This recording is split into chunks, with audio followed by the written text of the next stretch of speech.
ರಕ್ಷಣಾ ವೇದಿಕೆ ಎಚ್ ಶಿವರಾಮೇಗೌಡ ಬಣದ ಅಥಣಿ ಪಟ್ಟಣದ ಶಿವಯೋಗಿ ವೃತ್ತದಲ್ಲಿ ಶುದ್ಧೀಕರಿಸಿದ ತಂಪಾದ ಕುಡಿಯುವ ನೀರಿನ ವ್ಯವಸ್ಥೆ ಮಾಡಲಾಗಿದೆ.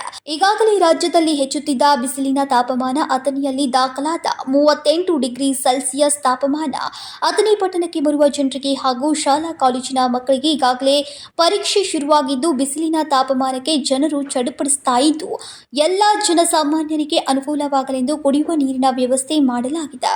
ನಮ್ಮ ಅಥಣಿ ಪಟ್ಟಣದೊಳಗೆ ಕಳೆದ ಒಂದು ತಿಂಗಳಿನಿಂದ ಬಿಸಿಲಿನ ದಾಹ ಅತ್ಯಂತ ಅಧಿಕವಾಗಿದ್ದು ಈ ನಿಟ್ಟಿನೊಳಗೆ ಜನರಿಗೆ ಇವತ್ತಿನ ದಿನಮಾನಗಳಲ್ಲಿ ನೀರು ಕೂಡ ಮಾರಾಟವಾಗುವಂತಹ ಸಂದರ್ಭ ಇರೋದ್ರಿಂದ ಉಚಿತವಾಗಿ ಒಂದು ನೀರಿನ ವ್ಯವಸ್ಥೆಯನ್ನು ಮಾಡಬೇಕು ಅಂತೇಳಿ ನಾವು ಈ ಪ್ರಾಯೋಗಿಕವಾಗಿ ಶಿವಯೋಗಿ ವೃತ್ತದಲ್ಲಿ ಅಥಣಿ ನಮ್ಮ ನಾಡಿನ ಶಿವಯೋಗಿಗಳ ಕ್ಷೇತ್ರ ಆಗಿರೋದ್ರಿಂದ ಶಿವಯೋಗಿ ವೃತ್ತದಲ್ಲಿ ಈ ಪ್ರಾಯೋಗಿಕವಾಗಿ ನಾವು ಅರವಟ್ಟಿಗೆಯ ಕೇಂದ್ರವನ್ನು ಆರಂಭ ಮಾಡಿದ್ದೀವಿ. Uday Hosmani, KMM Kannada news, Chikkodi.